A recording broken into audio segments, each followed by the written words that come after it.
Hello everybody, my name is Bharat. इस समय जब हम ये वीडियो रिकॉर्ड कर रहे हैं तो हमारी कंट्री में एक बहुत ही बड़ा एसएससी के जो स्टूडेंट्स हैं उनका एक मैसिव प्रोटेस्ट चल रहा है इंडिया में। इंडिया के न्यू दिल्ली में ये चल रहा है। इसके अलावा department of personal and training है, उनके ऑफिस के सामने, मिनिस्ट्री के सामने ये चीज़ चल रहा है। एज ऑल्सो खबर आ रही है, बात चल रही है कि कंट्री में अलग अलग जो स्टेट्स हैं वहाँ के जो भी स्टूडेंट्स हैं वो चार्ज हो चुके हैं for increasing the students base for this particular protest। तो हम जानेंगे क्या कौन कौन इसके अंदर इन्वॉल्व है, what is the demand of various students for this particular thing. Then इसके अलावा क्या क्या इसको लेकर के एलिगेशंस हैं एसएससी के ऊपर। Will be discussing all these things. आप देखेंगे तो टाइम्स ऑफ इंडिया का न्यूज है कि एसएससी एग्जाम क्लेज 2025, जिसकी वजह से मैसिव नेशन वाइड प्रोटेस्ट चल रहा है। नेशन वाइड प्रोटेस्ट चल रहा है, जबकि हमने यहाँ पे सिर्फ दिल्ली का मेंशन करा है, लेकिन नेशन वाइड चल रहा है। और भी जो स्टूडेंट्स हैं बिहार में, यूपी में, हरियाणा में, हर जगह इसको लेकर के आगे बढ़ने की बात चल रही है। इसके बाद इकोनॉमिक टाइम्स की न्यूज़ देखेंगे तो एसएससी मिसमैनेजमेंट है जो कि ट्रेंड कर रहा है सोशल मीडिया के ऊपर। सिमिलरली एनडीटीवी का न्यूज़ है, कंप्लीट स्टूडेंट लोगों ने यहाँ पर अपना इंटरव्यू दिया है, टीचर्स ने अपना इंटरव्यू दिया है और बताया है कि क्या मिसमैनेजमेंट है इसके अंदर। उसके अलावा अगेन टाइम्स ऑफ इंडिया का न्यूज़ है, शिक्षा अकेडमी उसका न्यूज़ है, टाइम्स द प्रिंट का न्यूज़ है, डेकान हेराल्ड है। तो everybody is covering this particular news. तो हम जानेंगे इस न्यूज़ को लेकर के कि 7 फेजेस में कि क्या क्या डिमांड है इन लोगों का एंड किस तरीके से पूरा मैसिव प्रोजेक्ट जो है उसके पीछे का रीजन क्या है और क्या आउटकम हो सकता है। तो first will be discussing about alleged mismanagement in the ongoing SSC selection post phase 13 के जो एग्जामिनेशन हुए हैं ना, उसके बाद से रिक्रूटमेंट हुआ है उसके बाद से। तो सबसे पहले विल बी डिस्कसिंग कि नेचर क्या है इस प्रोटेस्ट का, एस्पायरेंट्स ने क्या क्या एलिगेशन लगाए हैं एसएससी के ऊपर, इश्यूज विद वेंडर, टीसीएस का जो चल रहा है कि टीसीएस को वापस लेकर के आओ और जो करंट हमारे पास वेंडर है उसको वापस लेकर के जाने के लिए। And then force and police action, जो टीचर्स के ऊपर एंड स्टूडेंट्स के ऊपर पुलिस ने जो लाठीचार्ज किया है। Similarly role of student leader जो है उनका क्या है, रौनक खत्री जो डी डूसू के हैं। सिमिलरली की डिमांड्स क्या है प्रोटेस्टर्स के। एंड ये सब जानने के बाद आप बताइए कि इसको लेकर के यूपीएससी का क्या अपना एक लर्निंग हो सकता है, जिससे यूपीएससी जैसे रिनाउंड इंस्टीट्यूशन में इस तरह की चीजें बाद में फ्यूचर में ना आए। So let's start discussing this thing.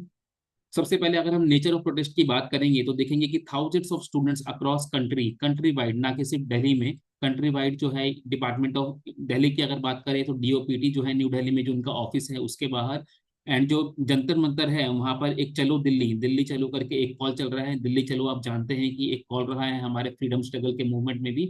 और इसके अलावा जो बहुत बड़े बड़े जो मूवमेंट्स हुए हैं दिल्ली में इंडिया में पोस्ट इंडिपेंडेंस, वहां पर भी ये मूवमेंट का स्लोगन यूज करा गया है और इस बार फिर से स्टूडेंट्स ने इस मूव को यूज करा है, इस स्लोगन को यूज करा है। ठीक है। और इनका एक ये डिमांड है कि मिनिस्टर ऑफ स्टेट जो है जितेंद्र सिंह, इनसे इस बारे में बात करा जाए और स्टूडेंट्स अपने जो एलिगेशंस है एसएससी के ऊपर उसको रखें एंड देन उनके सामने रिफॉर्म्स की भी बात करी जाए। So this is about the nature of project protest. अगर आप बात करेंगे कि एलिगेशंस क्या क्या है इसके अंदर, तो की एलिगेशंस में अगर आप देखेंगे तो सबसे पहले क्या है ना कि इसके पहले आपने देखा होगा कि सीएसआईआर का एग्जामिनेशन हुआ था। तो सीएसआईआर के एग्जामिनेशन में भी ये इशू आया था। और अगर आप कई बार देखेंगे तो जो ऑनलाइन एग्जामिनेशन होते हैं उसमें ये वाले इशू बार बार आते हैं, लेकिन उसको जो है जो सिस्टम है उसको इग्नोर कर देता है।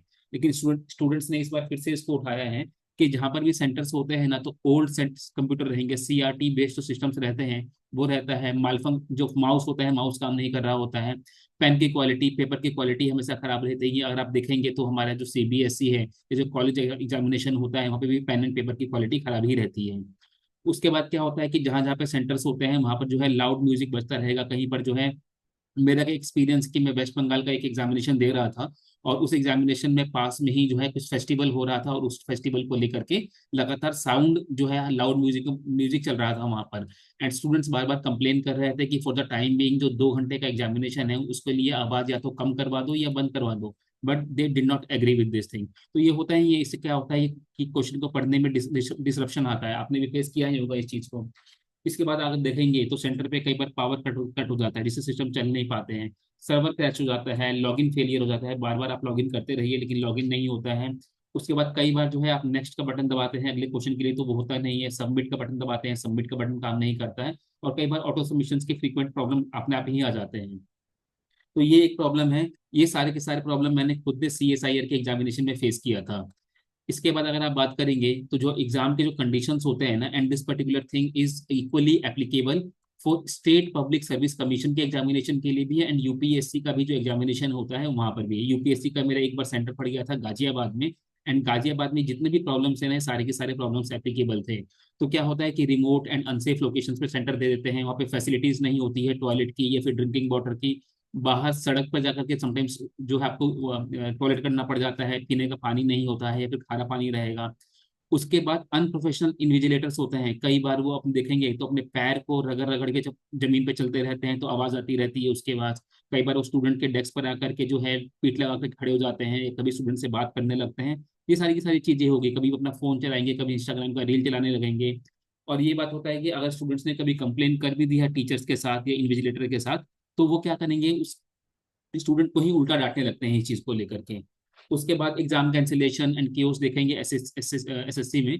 तो अभी क्या हुआ है कि exams were abruptly cancelled eight many centres without any prior notice और क्लैरिटी ऑन रीस्केड्यूलिंग। तो अगर बच्चा जो है एक जगह से इतनी दूर जा रहा है पढ़ाई करने के लिए कि एग्जाम देने के लिए, कि पढ़ के एग्जामिनेशन होने वाला है, एंड उसके ही अगले दिन देखेंगे उसके इमीडिएटली सेंटर पे जाने के बाद पता चलता है कि भाई एग्जाम कैंसिल हो गया है। और जब कब होगा वो एग्जाम दोबारा से, ये इन्फॉर्मेशन कभी दी नहीं जाती है। ठीक है, तो ऐसे एसएससी ने भी एडमिट करा है कि ऐसे उनके पास बहुत सारे कंप्लेन जो है रजिस्टर हुए हैं during the period of examination.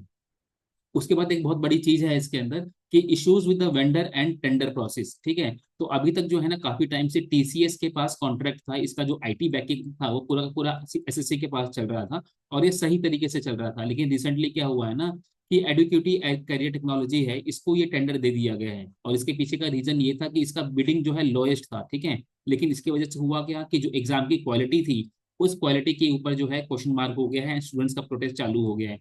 तो स्टूडेंट्स का एक ये भी डिमांड है कि जो टीसीएस जैसे रिप्यूटेड ऑर्गेनाइजेशंस हैं इनको वापस लेकर के आया जाए, एंड इनसे ही इसको एग्जामिनेशन का जो प्रोसेस है पूरी की पूरी हैंडलिंग इनके साथ में दी जाए।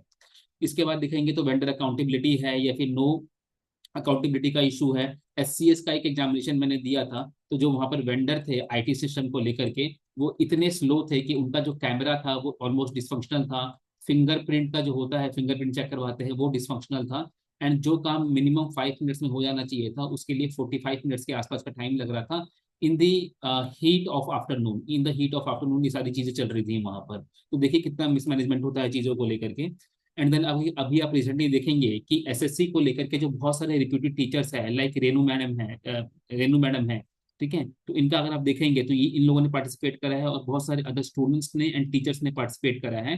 एंड ये पीसफुल प्रोटेस्ट चल रहा है। देखिए स्टूडेंट्स एंड टीचर्स अवेलेबल अगर हैं कहीं पर, तो मान के चलिए कि 95% ऑफ द जो वहाँ पे प्रोटेस्ट चल रहा होगा ना, ये पीसफुल ही होगा। और ये हमारा डेमोक्रेटिक राइट भी है। ठीक है, आर्टिकल 19 के अंदर है, हमारा आर्टिकल 19 के अंदर ये डेमोक्रेटिक राइट है। तो उसके बावजूद जो है उनके ऊपर लाठीचार्ज करवा रही है पुलिस। इसमें कई बार फीमेल स्टूडेंट्स हैं, टीचर्स हैं, इनको फोर्सफुली डिटेन किया जा रहा है। ठीक है, हमारा पूरा का पूरा इंडियन फ्रीडम स्ट्रगल स्ट्रगल जो है वो डेमोक्रेटिक तरीके से धरना प्रदर्शन जो है, यानी कि जो प्रोटेस्ट है पीसफुल प्रोटेस्ट, उसके ऊपर किया गया है। लेकिन उसके बाद भी देखेंगे पोस्ट इंडिपेंडेंट इंडिया में टीचर्स के साथ, स्टूडेंट्स के साथ, फीमेल्स के साथ ये सारी एक्टिविटी हो रही है। एंड कई बार क्या होता है कि पुलिस जो है वाटर चार्ज करती है उनके ऊपर, और उसके बाद जो है उनको बसेस में जो है भर देती है, और उसके बाद जो है 30 किलोमीटर ज्यादा 50 किलोमीटर दूर उनको ड्रॉप करके आती हैं। और जो टाइमिंग होता है ड्रॉप करने का वो रात के 11 बजे, 12 बजे, सुबह के 3 बजे ऐसे होता है, जिसमें कई बार फीमेल्स इन्वॉल्व होती है, मेल्स इन्वॉल्व होते हैं, ओल्ड एज होते हैं, जो टेंडर स्टूडेंट्स हैं 18 19 ईयर्स वाले, जो जिन्होंने कभी अपने एरिया को ढंग से फेस नहीं करा है, देखा नहीं है, उनको 50 किलोमीटर दूर के एरिया में ड्रॉप करके आ जाती है। और बताइए उनके वापस आने का कोई तरीका नहीं होता है। अभी रिसेंटली देखेंगे तो जो role of student leader and public support में जो डूसू के प्रेसिडेंट है रौनक खत्री, इन्होंने इनको पार्टिसिपेट करा है इस चीज के अंदर, एंड जो बताया है कि क्या क्या मिसकॉन्डक्ट है और टेक्निकल ग्लिचेस रहे हैं इसके अंदर। एंड अगर आप देखेंगे तो हैशटैग जो ट्विटर पे है एंड अलग जो सोशल मीडिया वेबसाइट्स हैं वहाँ पे एसएससी सिस्टम सुधारो and then SSC mismanagement, SSC vendor failure करके हमारे पास हैशटैग्स चल रहे हैं। स्टूडेंट्स का डिमांड क्या है इसके अंदर? फर्स्ट ऑफ फॉरमोस्ट डिमांड ये है कि एक हाई लेवल इंक्वायरी हो, जिससे कि जो भी कल्प्रिट है इसके अंदर, ये जो सिस्टम के इश्यूज हैं वो सारे के सारे सिस्टम के जो इश्यूज हैं वो बाहर निकल के आए। उसके बाद मिनिस्ट्री ऑफ पर्सनल है एंड एसएससी ऑफिशियल्स हैं, उनके साथ एक डायलॉग हो जिससे कि रिफॉर्म्स को इनिशिएट करा जा सके। वेंडर अकाउंटेबिलिटी, स्ट्रक्चरल रिफॉर्म्स ये होनी ही चाहिए इसके अंदर। एंड जो भी स्टूडेंट इसको लेकर के लॉस में रहे हैं, जिनका टाइम वेस्ट हुआ है एंड अदर चीजें, उनको एक फेयर कॉम्पनसेशन हो एंड फेयर रिस्केड्यूलिंग हो चीजों को। And in the long term एक बेटर इंफ्रास्ट्रक्चर बने। तो मैं ये बोलूंगा कि यू आर इधर preparing for the assessee examination के लिए आप प्रिपेयर कर रहे हो, या फिर आप यूपीएससी के लिए प्रिपेयर कर रहे हो, या फिर आप स्टेट पब्लिक सर्विस कमीशन के लिए, रेलवे के लिए, बैंक पीओ के लिए, किसी भी चीज के लिए, ये जो प्रोटेस्ट है इसके जो पॉइंट्स लिखे गए हैं कि की एलिगेशंस, या फिर इसके जो रिफॉर्म्स की जो डिमांड करी गई है, ये इक्वली एप्लीकेबल है ये सारे सारे एग्जामिनेशंस पे। ठीक है। सो मैं ये बोलूंगा कि इसको जहां तक हो सके तो जिसका जो इस जो रिफॉर्म्स हैं इसके पॉजिटिव एस्पेक्ट हैं काफी सारे, एंड थोड़े बहुत नेगेटिव एस्पेक्ट्स हो सकते हैं जहाँ पे जो अपॉर्चुनिस्ट लोग होते हैं वो इसका बेनिफिट उठाने की कोशिश करते हैं। तो इस वाले एस्पेक्ट को हटा दें तो जो ये वाला एस्पेक्ट है, मेरा मानना में ये है कि जो जो भी स्टूडेंट्स कम्युनिटी है, होल स्टूडेंट्स कम्युनिटी, आप किसी भी बैकग्राउंड से बिलोंग करते हो, आपको इस प्रोटेस्ट को बढ़ चढ़ के सपोर्ट करना ही चाहिए, इसमें कोई दो राय नहीं है। That is all from our side guys. If you like this particular video so please subscribe, thank you so much. And मेरा आपसे ये भी कहना रहेगा कि अगर आपको आपको खुद से समझ आना चाहिए कि यूपीएससी को इस पर्टिकुलर वीडियो को देखने, मतलब ये जो वीडियो में कंटेंट हमने डिस्कस किया है, तो इसके जो है काफी सारे एस्पेक्ट्स यूपीएससी में भी एप्लीकेबल होता है। जैसे कि मैंने बताया गाजियाबाद का एक सेंटर था that was very very poor state में था, वहां पर ऐसे ही यूपीएससी अपने आंसर की को कभी रिलीज नहीं कर रही है, अपनी इको एंड मेंस को जब 1 ईयर निकल जा रहा है तो उसके बाद ये सारी चीजें आ रही हैं। सिस्टम के अंदर हाई लेवल ऑफ ट्रांसपेरेंसी का कमी है, ट्रांसपेरेंसी बिल्कुल नहीं है सिस्टम के अंदर, अकाउंटेबिलिटी नहीं है चीजों के अंदर। तो ये सारी की सारी चीजें डेमोक्रेटिक कंट्री में शोभा नहीं देती है। हम यूपीएससी पढ़ के पूरी डेमोक्रेसी को आगे लेकर के जाने की कोशिश कर रहे हैं, एंड ये सारी की सारी चीजें यूपीएससी खुद से नहीं मान रहा है, स्टेट पब्लिक सर्विस कमीशन खुद से नहीं मान रहा है। ठीक है। तो आप भी सोचिए, कुछ सही लगा तो कमेंट करिए, एंड क्या क्या रिफॉर्म्स हो सकता है, you can discuss about that. That is all from our side guys, thank you so much. In case you like this video please subscribe, all the best.